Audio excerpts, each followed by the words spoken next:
Bill sold box springs out of Springfield, Missouri.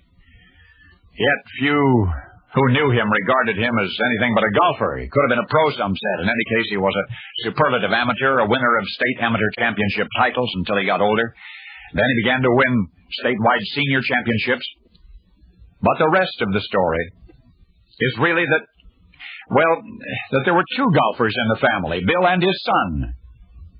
From the time the boy was 6 months old, Bill was taking him to the golf course, exposing him to the game that Bill so loved.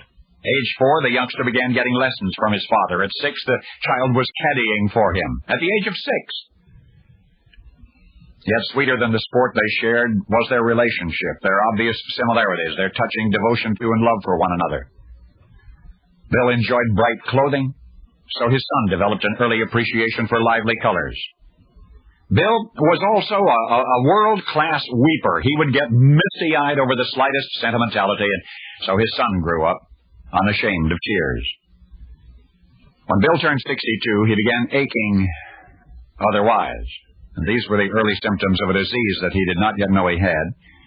For 15 months, what ailed Bill baffled the doctors until he tried Mayo Clinic in Rochester, Minnesota, and it was there that Bill learned that he had one of the bone cancers.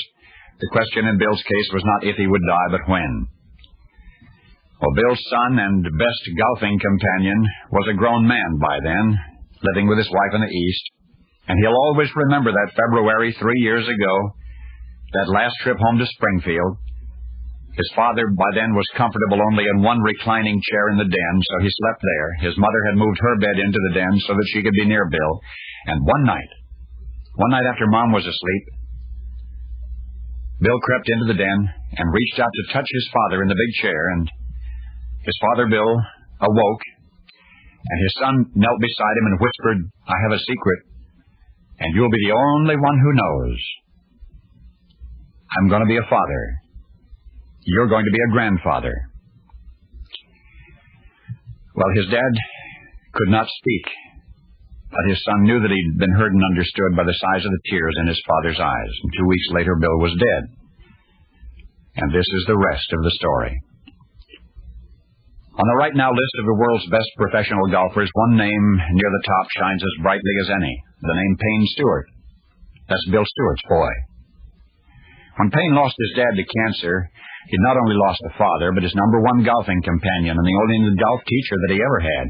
By the way, Payne Stewart, although almost always in the big money, once had a reputation as a choker, a brilliant player who could play second with ease but seemed virtually immune to an outright win.